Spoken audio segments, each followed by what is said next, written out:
Hello and welcome to this video. And on this video, I am going to be doing the second in a series of videos that I've decided to do. When I did the first one, I hadn't decided to do this series, but I enjoyed it so much and everyone else seemed to enjoy it, where I looked at the sort of 10 greatest drummers in drum history. And I thought, well, let's keep doing some drum, top 10 videos because I love to be able to sit here like this, talk to you about the drummers I love, but actually have the drums here as well and show you some of the stuff that they do. It seems to be, well, really, it's the most obvious thing I could do, really. God knows why it's taken me 4 years to get to the point where I thought this was worth doing. Anyway, so I've got my 10 drummers here. I'm still not quite happy with this list, to be honest. But we'll see how we go. I'll let's just start. I'll tell you the problem with this list, right? When it comes to jazz drummers, fusion drummers, prog drummers, and I'm going to be doing all those lists over the next few days. Now we're set up and ready to go. I'll be doing all those lists. The things with those, I came to those when I was a lot older. When it comes to heavy rock drummers, the 10 greatest heavy rock drummers, right? You're dealing with me really going back to when I was 12 years old. And the reasons why I like drummers were not necessarily that intelligent or knowledgeable, really. It was much more to do with, who was cool, what they looked like on the back of album covers, Not just that, but I was impressed by quite trivial things. But if we're dealing with a rock drummer, surely that has to be taken into account. So you'll see that with this. And this is really weighted, I think, towards the drummers I like. I'm aware of this. I can't be as objective because, for me, certain drummers were so overwhelmingly important to me that they have to be here. And this is true of the drummer that I've got at number 10. This could be a contentious choice. Well, let's see. Let's kick into this. So I will now go through the 10 greatest drummers in the genre of heavy rock, hard rock, what we used to call heavy metal, 70s classic hard rock. That's what we're going to be looking at today, right? The drummers I grew up with, the drummers that got me into drumming. Here is what I think are the 10 greatest. God, you're really trying to nail this, because I'm unaware that the category is not robust enough here, right? Do I class drummers that were in, say, punk bands or, well, no, because I never liked them. But then isn't it become all subjective? Well, no, because these are the drummers. When you sit down with a bunch of drummers and start talking about rock drummers, these are the ones that come up. Oh, so Dave Grohl's on here. No, Dave Grohl's not on here. He's not on here. Right, Matt Cameron's not on here, and he's an incredible rock drummer. Why? Because it's really dealing with the classic, legendary rock drummers. And you know exactly who I'm talking about, don't you? You know exactly. So, but you might not have thought of this guy who has got number 10. So at number 10, I have Filthy Animal Taylor, the drummer with Motorhead. Now, when I discovered heavy rock in 1980, and I just started playing the drums. And so the drummers I was listening to were basically a load of rock drummers, new wave of British heavy metal drummers, as well as Stuart Copeland. They were my formative influences. When I first discovered heavy rock, which was bands like Rainbow, Whitesnake, then Judas Priest, then Motorhead, when I got to Motorhead, I felt like I'd found what I was looking for. There was a level of aggression there. Now, for me, it was the single Ace of Spades. And I think I liked about Filthy Animal Taylor is it was really heavy, it was rock and roll, it was dirty, but it wasn't like a punk drummer. He had a proper drum kit with lots of toms and 2 double bass drums. I was always obsessed with 2 double bass drums. Now, most of the time, Filthy Animal Taylor would be doing a lot of these types of fills.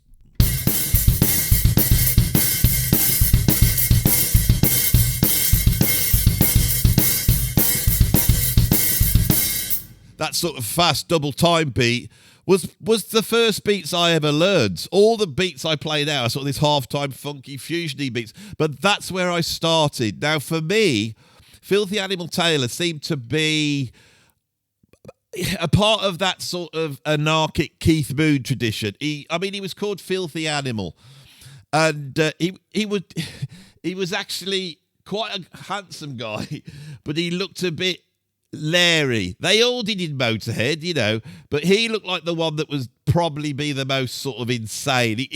He conformed to the rock drummer sort of archetype, which I think I bought into. I love that. I think at the age of 11, 12, I'd been quite a hyperactive kid, couldn't focus on things, and I always needed things to mop up all the energy I had. As I got into my teenage years, that turned into anxiety. And I didn't know any of this back then. But I think when I heard Motorhead, the abandon that I heard on the drums really chimed with me in here. And I think this is what this critique's going to be like. When I start to get to fusion drummers, it's going to be a lot more technical.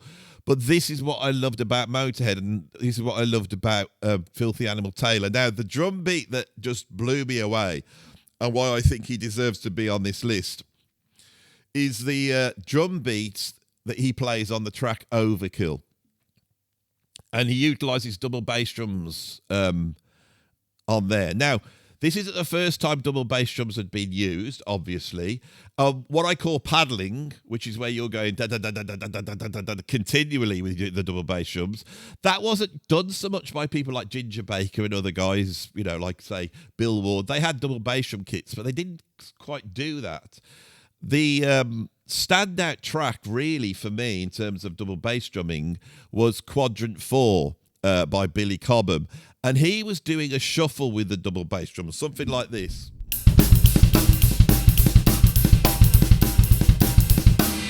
He was doing that type of thing. And when we listen to a lot of double bass drum use in rock music after that, it's doing that shuffly double bass drum thing. You think of like Hot for Teacher. You know, and Alex Van Halen, honourable mention, he could be on this list, but I haven't put him on. This list is faulty. Well, we have a go at it. I've done it. I'll commit to it. Just commit to it. No, on Overkill, Filthy Animal Taylor played straight like this.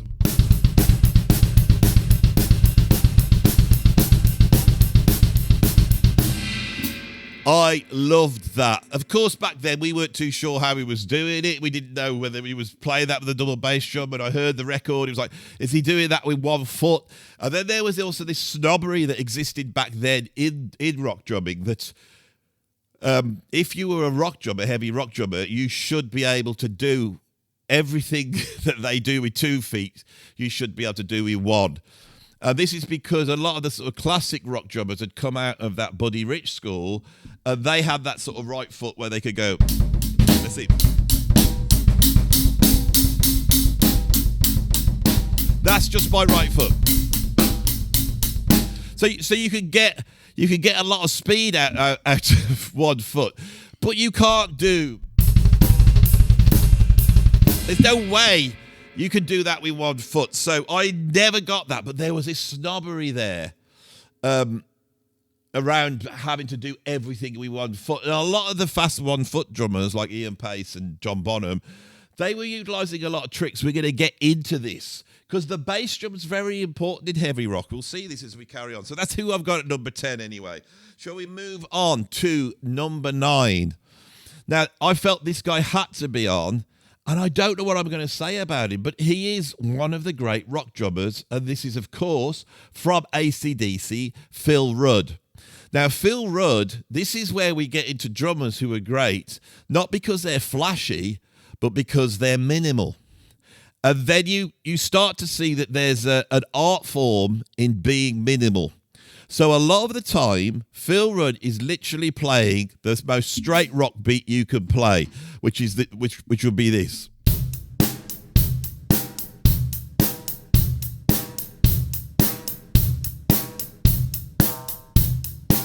That's all he's playing. Now, disco drummers would put a bass drum on every single one. He doesn't do that. No, it's straight up and down. Right, he doesn't really splash like a lot of metal drummers or rock drummers at that time. It's a little bit. And he's probably controlling the hi-hats actually at about this level. Now, when you watch him play, and I can't do this with this kit, but I can try and emulate it, you will see that he doesn't actually have just 2 toms. He has quite a few toms, and he's got quite a few crash cymbals. Now, the reason is because his cymbals are tuned in, and his drums are tuned into the open chords that AC/DC build their music on. A D chord, an A chord, an E chord. So if you listen, the cymbals have a pitch.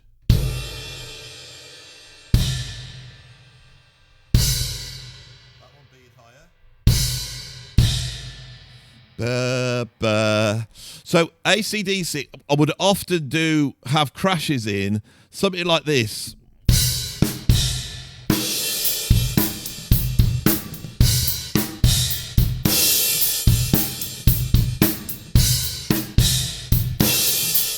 Now I'm having to work hard and make decisions on how I keep the beat going. And I'm over-egging it a little bit. Let's try that again.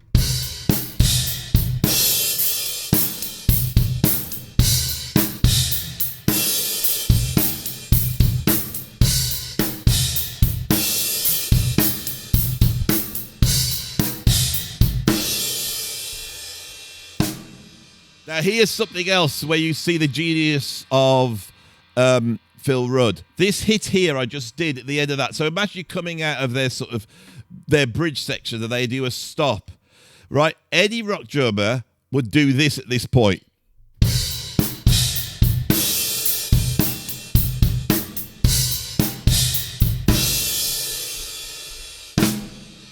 They would play a flam there. A flam is when you hit with both sticks and get a bit of a splat sound.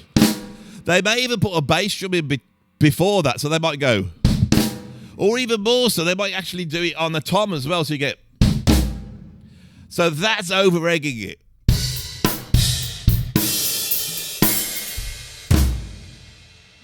Phil Rudd doesn't. He minimises everything down to just the one hit. So this is where we start to see a lot of the great rock drummers are not dealing with masses of information. They're dealing with very specific information and trying to make that as consistent as possible. Now, when you're playing just a beat like this, what we don't want is that snare drum to be inconsistent, which would sound like this.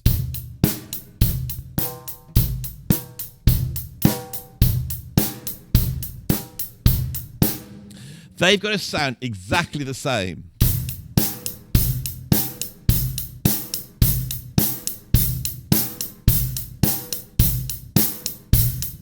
Now you can see I am concentrating like mad.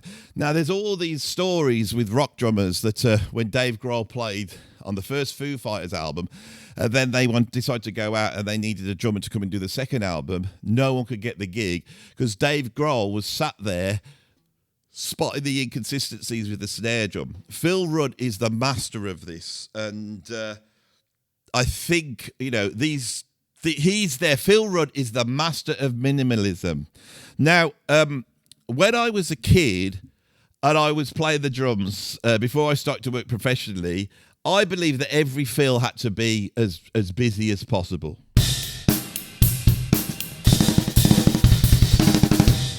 Right, so I was practicing those types of fills.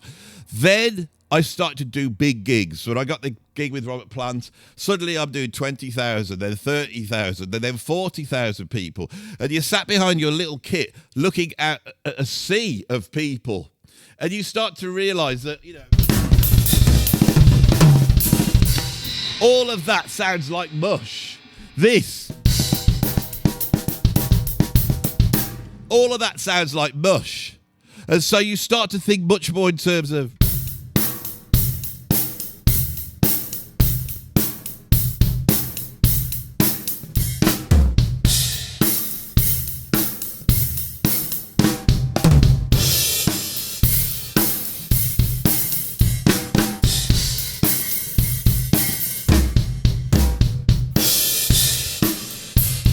and you're playing and you're trying to send out the energy to the audience. So it's like...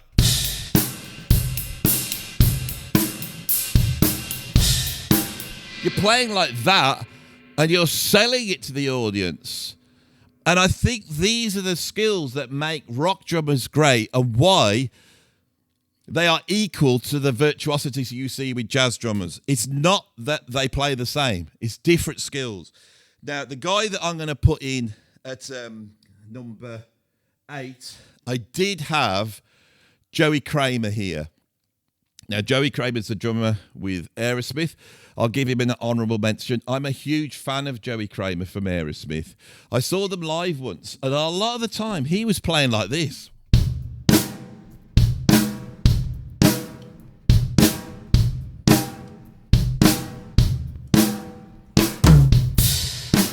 Because he was so aware that that is what everyone's hearing, and all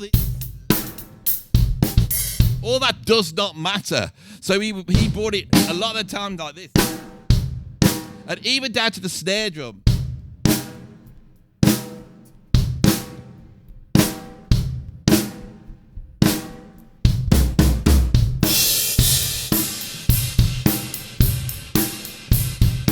And that is rock drumming. Obviously, when I mix my drums off, I'm going to put a load of Ruby reverb. There's going to be a big sound here.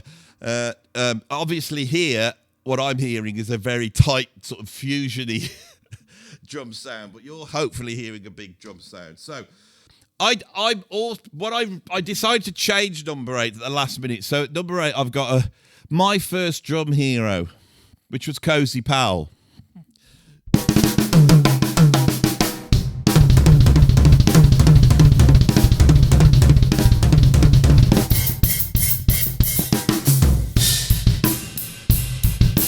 That was a really bad interpretation of the opening sort of little drum solo that opens up Stargazer. Now, there is a video on my channel where I actually met up with this guy that owns Cozy Powell's drum kit, and he taught me how to play that fill. And I now know I'm doing it wrong. You don't have to put it in the comments, but that drum fill, when I heard Cozy playing like that and the drum sound, and also Cozy would also, with a double bass drum, give you that that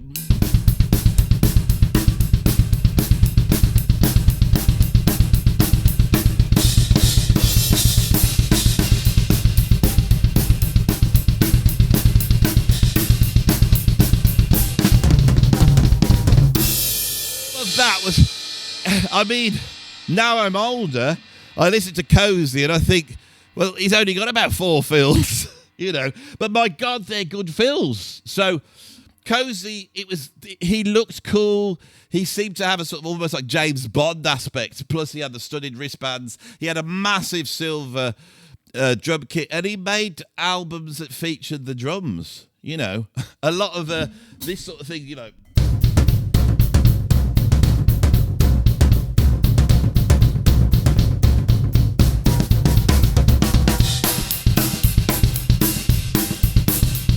All of that, which goes straight back to the drummers my dad had brought me up listening to, which is like Buddy Richard and Louis Bellson and Sam Woodyard, you know, all those guys that were doing those sort of big band bass drum, big band drum solos. So yeah, that's who I've got now.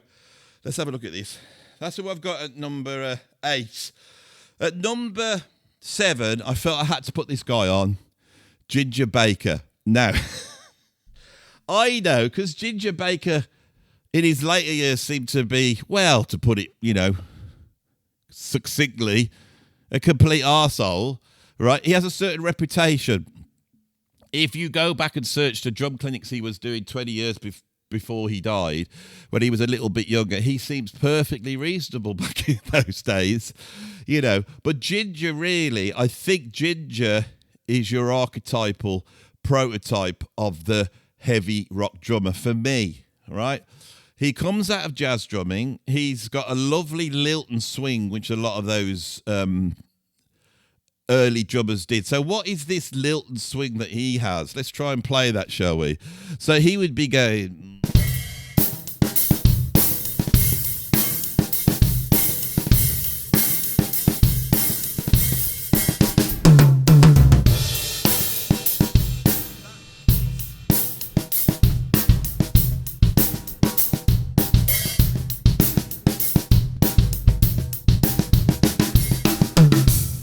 So if you think of Strange Brew.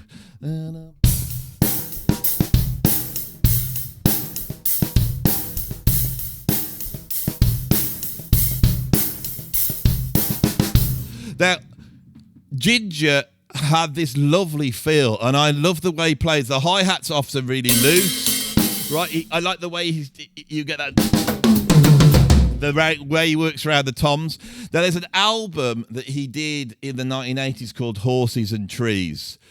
It's unbelievable. It's produced by Bill Laswell, and he sort of tricked Ginger Baker into playing that, and you start to hear all these sort of it's military drumming, and it's got an African influence in there.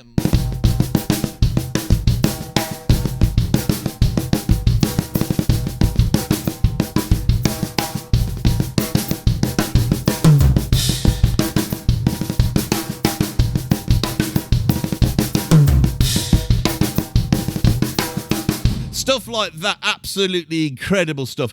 And of course, it was Ginger with his toe drum solo where he brought in those sort of triplet figures, these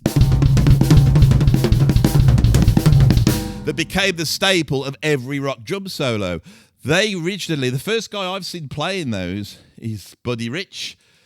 Chick Webb may well have been playing those before him. And then Elvin Jones started playing those sort of triplet figures in the 1960s, and everybody was listening to Elvin Jones. When we get higher up this list, I will tell you an incredible Elvin Jones story, something that was told me directly, and it isn't out there on the internet, so at least stick around for that. So, yeah, that's who I've got at number 7, is Ginger Baker. Right, at number 6, I have who I think is one of the greatest classic rock drummers and doesn't get his just desserts. That would be Brian Downey from Thin Lizzy. Now, Brian Downey, again, double bass drum kit player. Thin Lizzy would often employ a shuffle.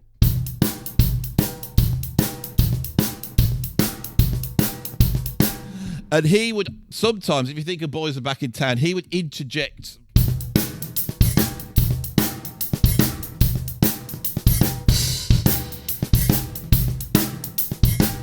that those feels are hard to replicate. But for me, what impressed me with Brian Downey was his drum solo that he did on Live and Dangerous. Well, for me, actually, it was I had a 12-inch EP called Killers. And in Bad Reputation, he did a most incredible drum solo on that.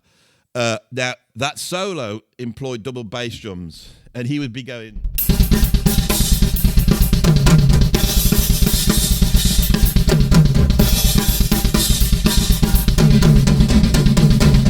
Then he would do these flams with lots of toms, and he would sort of set this up. So as he went round, right, with the big PA, it seemed to almost phase. He utilised the size of the gig to create something that was something quite cosmic.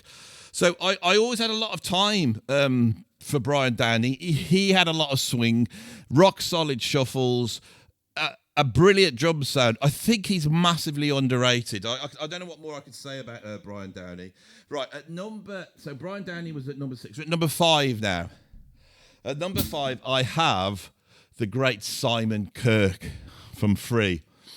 Now, I know when we start to talk about classic rock drummers, hard rock drummers, and we say all the obvious names, a lot of them which haven't come up yet. When you mention Simon Kirke, there will be a group of people punching the air right now, because Simon Kirke occupies his own space, right, in drum history for me. He is in the same bracket as a Phil Rudd, but he's also in the same bracket as a Clyde Stubblefield. He is one of the great groove players. Now, of course, funk was often...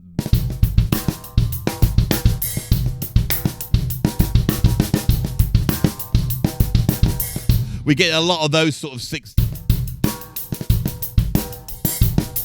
That's funk drumming, right? Phil Rudd...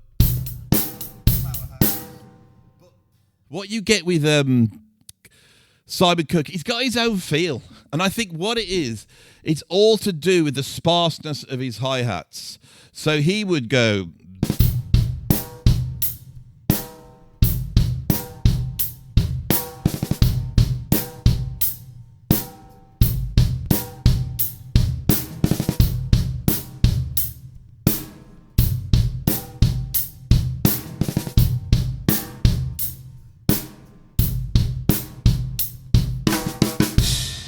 Not so much tom work that I can remember. I'm sure there's some there. But this, I mean, I want to go like that.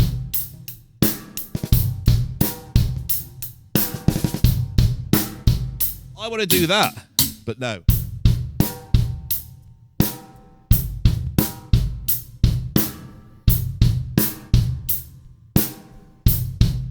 To do this, you've got to have a lot of internal time. Your body needs to be taking up all that energy.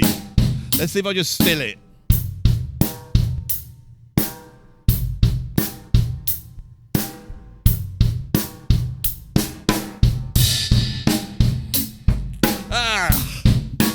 Now, as soon as you start putting this sort of space in, it becomes like a tightrope walk, because if you do slip up, then there's these great big gaps, you know. And now I was playing then, and I just came off the bass drum, and the bass just poinged a little bit, and of its own accord came and hit the bass drum head, you know. Just sort of, I got that like that. There, inconsistent. I let my body drop, right? That dropped my height. And I started to bottom out onto the rim there. So I need to pull myself back up.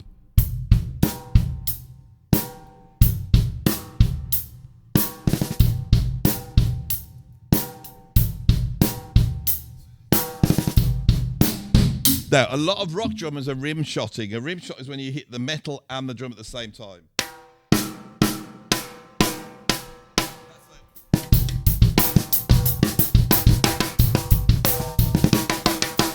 I mean, I'm exaggerating there, but that's the sort of John Bonham. He would rim the toms,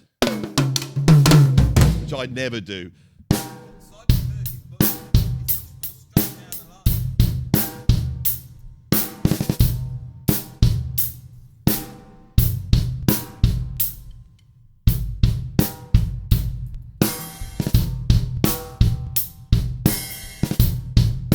Now, I'm not playing on this video any beats, really. Some of them are quite similar to the beats he's played, but these aren't Simon Kirke beats. This is the feel of Simon Kirke. I am singing the Steeler.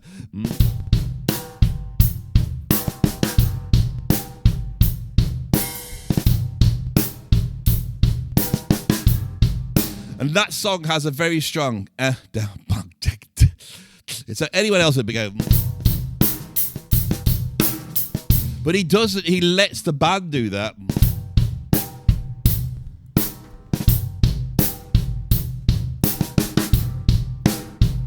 Really picking up off the snare drum. So Simon Kirke is one of my favourite drummers. And if you think of when he goes into Bad Company, he starts to play some of those, you know.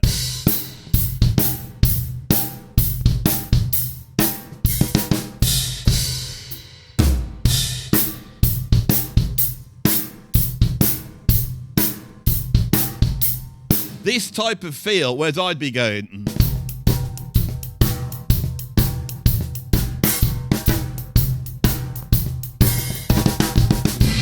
That's how I'd be playing it.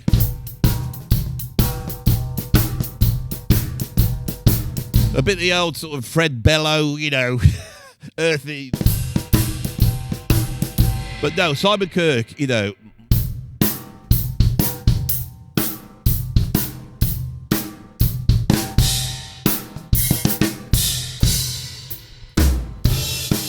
So, what's come out in this video, and I didn't expect this to be the theme, but with all the talk of these sort of fast drumming and all the sort of virtuosity, playing in all these odd time signatures, and I love all that, and I've tried my best to do that my whole life. But when you go back to these drummers, these great drummers that are known, they're household names, making records that people are listening to 50, 60 years later, we start to see that the job of the drummer is to play economically, to be able to support the song with no extra fiddly bits obscuring the central meaning and central meat of the song, not getting in the way of that, but also bringing a personality to it. All of these drummers have a personality. It's quite easy for me to go, right, I'll play like Simon Kirke now. Now I'm going to play like Filthy Animal Taylor, and to sort of take not the technical aspects, but actually take the feel that these drummers represent. This is really interesting doing this. Right, so at number 4, I have a real genius of rock drumming, and this is Bill Ward. Now, of course, Black Sabbath invented heavy metal. We know this. And so it would be very easy to say that Bill Ward invented heavy metal drumming.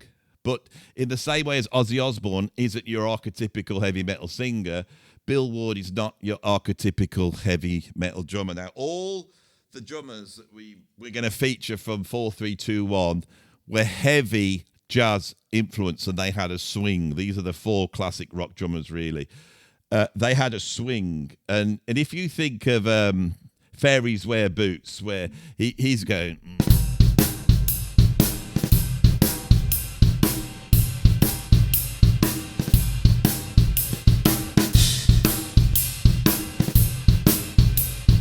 That's a very heavy, sludgy beat. But again, it's coming from the shuffles. But for me, his genius lies in the drum parts. He is one of the greatest writer of drum parts. He is equal to Ringo Starr. Ringo Starr could write a drum part where you could recognise the tune. I mean, Beatles fans, what's this tune?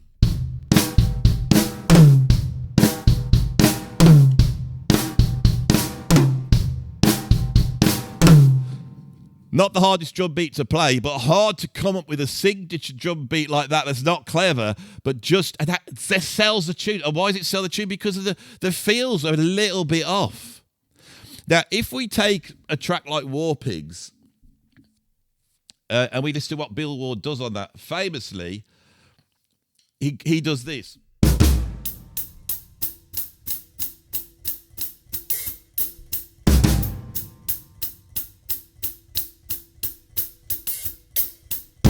Now, that on a rock track is counterintuitive.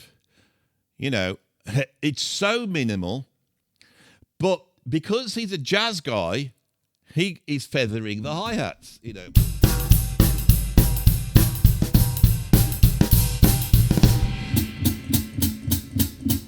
So rather than do this,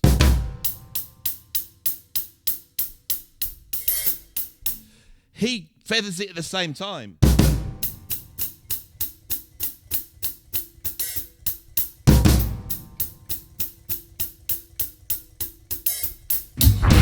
Generals gathered in their masses, just like witches at black masses. Evil minds that plot destruction, authors of deconstruction. It feels the bodies burn. The war machine keeps turning.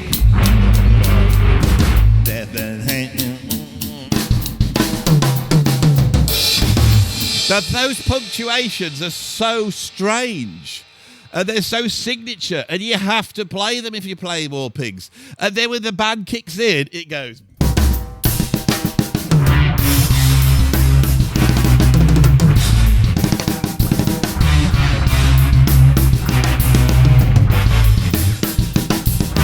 I cannot think of a drummer that writes parts which are drum solos, right? So the other day when, and I'll stick it in here as a tribute to Bill. Here, again, I'll keep putting it on because I love it. Here's me, Brian Tatler and Danny Sapko playing Symptom in the Universe.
Now, when we did that, I started playing it, and then I realised, again, Bill Ward is just doing drum solos, and they're part of the track. Right, they're part of the track, and they have to have a certain feel, but you don't have to play them note for note. It's not like a Rush song where you got to play the part that Neil Peart wrote, because that's the... See, you could do what you want. You could express yourself. Bill Ward is a genius. His drum parts are genius. They're highly intelligent. They're just so thought out, right?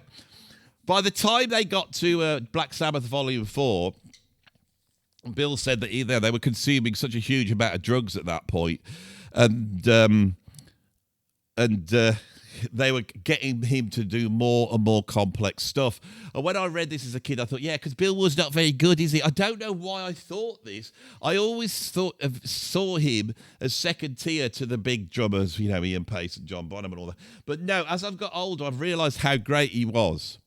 And actually, if you were to take the 4 great rock drum solos, the Toad, Moby Dick, the Mule, and Rat Salad, I think the most out there drumming is Rat Salad. He is just burning. And you could tell he's really taking his cues from a drummer who I've placed at number 1 here, who is not what you're going to expect, because what you're expecting is what I've got at number 2 and 3. At number 3, I've got the great Ian Paice, right? So I absolutely love Ian Paice so much. What can I say about him? Again, one of the early adopters of double bass drum, even though we thought it was all, you know, 1 foot. But when you listen to the track Fireball, you know, how's Fireball go? Fireball.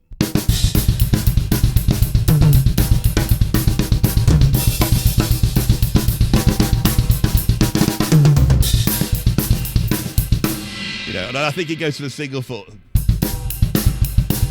Now that there is 1 foot. So as a kid, I would listen to Fireball going, trying to nail it all with 1 foot. And I came up with a way of playing that, which was... Ah!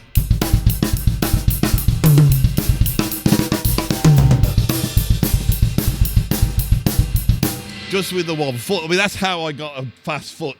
When I was a kid, Ian Paice and Bonham were the ones that did it. But Ian Paice, what an incredible drummer. I love his drumming on the White Snake album, Come and Get It. And if you listen to the track Come and Get It, he goes...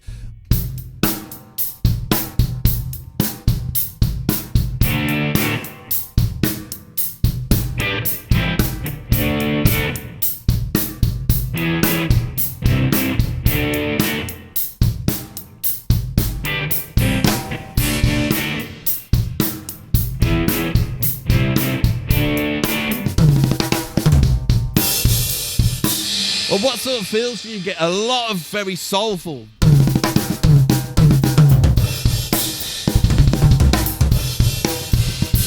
There's a certain sound he has. So also, on Deep Purple in concert, they do a version of Lucille. Now, Lucille, the drum beat should be Lucille. Whoops. I knew this was going to happen. You get warts and all on my channel. It's all left in. Lucille.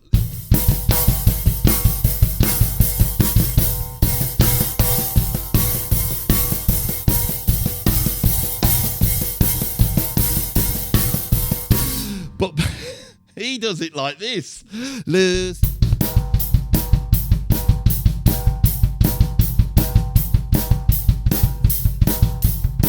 that's 1 foot.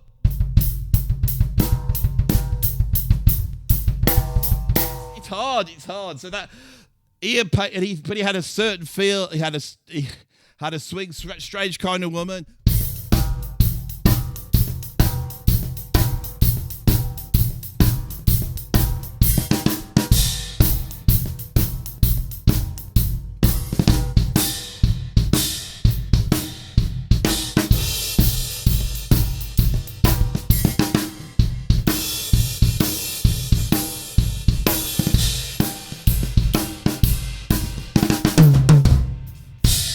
Of course, I have not learnt any of these drum beats. I don't need the anal retentive brigade coming and go, that wasn't the drum beat.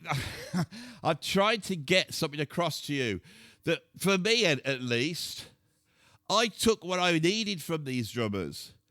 And with rock drummers, it's much more about personality. Now, when we get to personality, we get to who I've got at number 2. Now, at number 2, I put John Bonham. Now, John Bonham was my number 1. I'm a massive fan of John Bonham.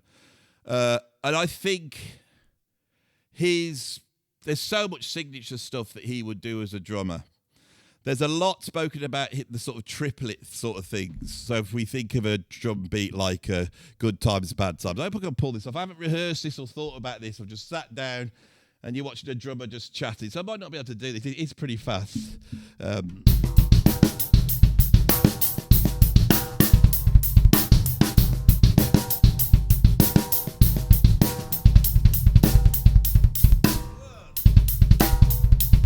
Hopefully, I mean, I don't want to play it too slow, but that's hard.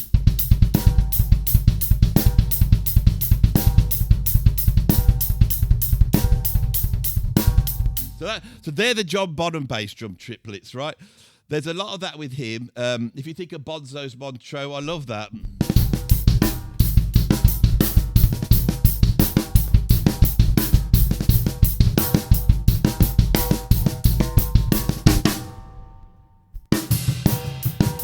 So that's what I love about John Bonham. So many of these rock drummers on this list are one driven. Everything comes down to the one. 1, 2, 3, 4. 1, 2, 3. 1, 2, 3. 3, 4. And when I used to teach drums, you'd have rock drummers come in, and if you tried to mess with their one, they were rigidly stuck in that. They couldn't move it. Now, Bonham doesn't do that. He'll bring in a track like this. Now, this is not something he did, but it's like Bonham-esque. If you're thinking 1, 2, 3, 1, 2, 3, 4.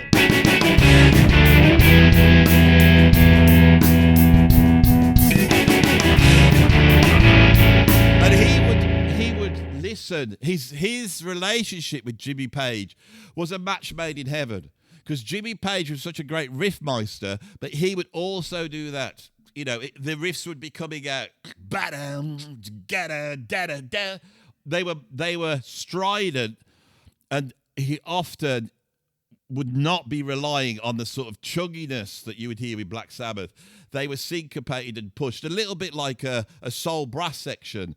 That's what Page's guitar riffs often work like. And you could tell that John Bonham was really a soul drummer, and how he would then build off those hits. You know, absolutely incredible drumming. I've talked a lot about Bonham here, and I could go through all the technical things I got from John Bonham, and there's a whole ton of them. But I'm going to tell you a story. My friend Kevin Gammond, who is like a mentor to me, almost like a father figure, really. He was the guitarist in the Band of Joy with Robert Plant and John Bonham.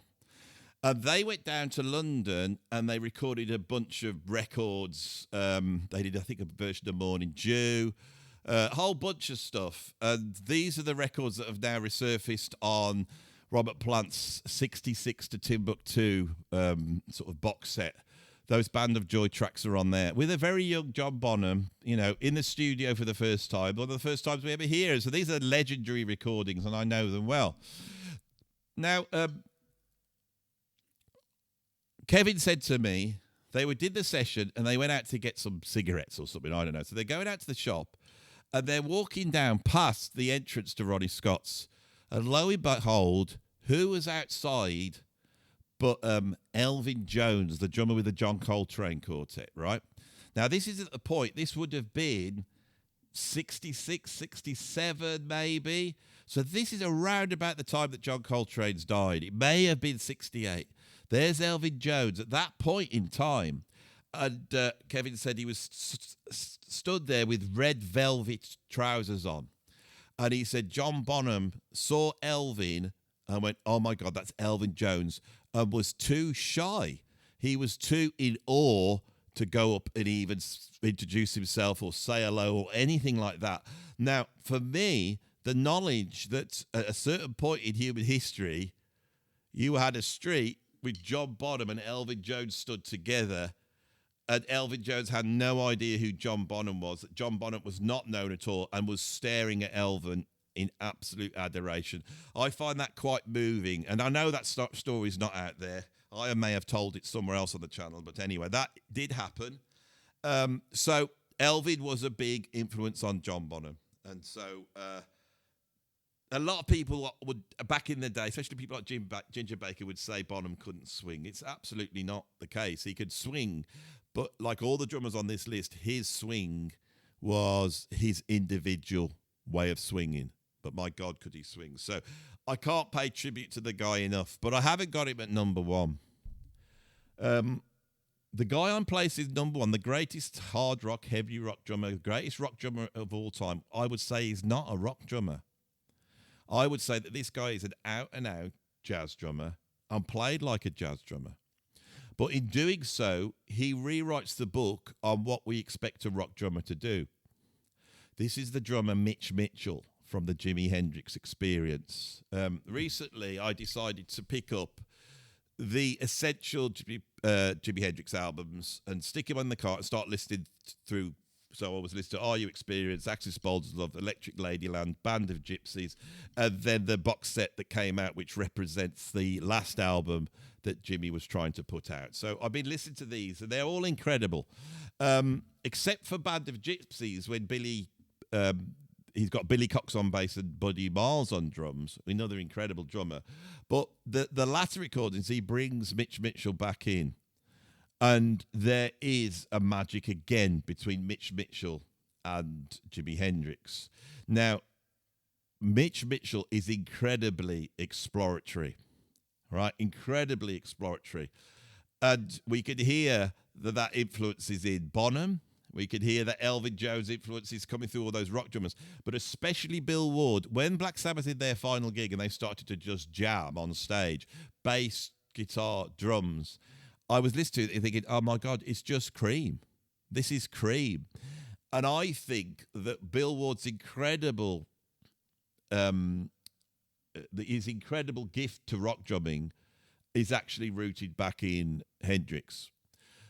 Hendrix's second single, Purple Haze, it features a flat 5. It's got the heavy riff in, and it's got this real heavy drumming, which Cream don't do. Cream would be...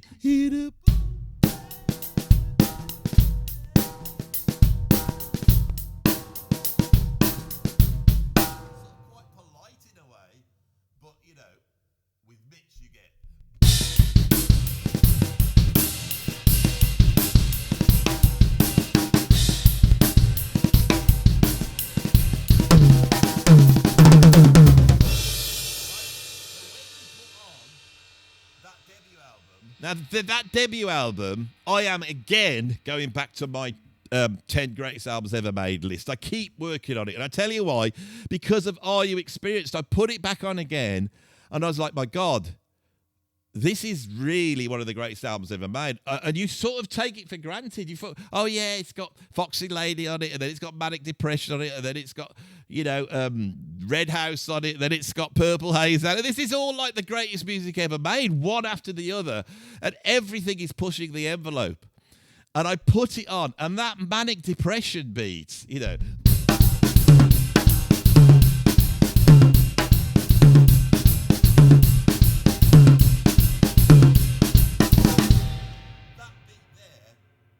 Mitch Mitchell, I mean, it would be really easy to say, oh, yeah, he got it from jazz drummers, right?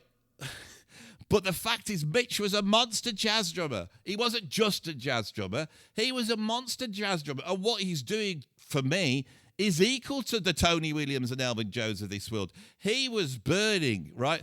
And there is so much interesting stuff. So, Bill Ward, amazing, amazing. But you got to remember that we had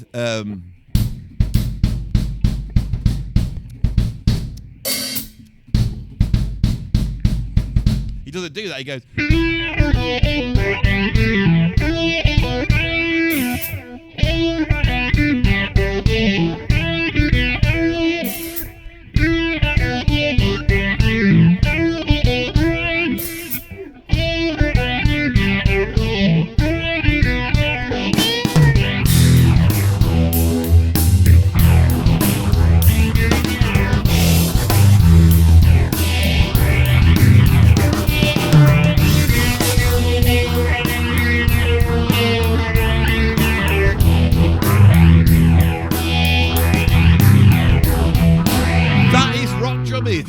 It's not Ginger. It's not John Bonham. That's rock drumming there. Because it sounds heavy. Mitch sounded heavy. You know.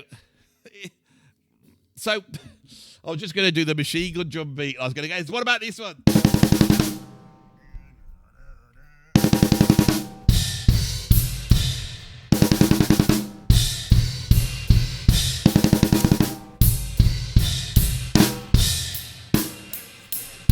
Of course, that's Buddy Miles. And Buddy Miles is much more of a soul drummer. Right? This is where it's coming from. It's coming out of Ray Charles. It's coming out of James Brown. This is where rock is rooted. It's coming out of soul.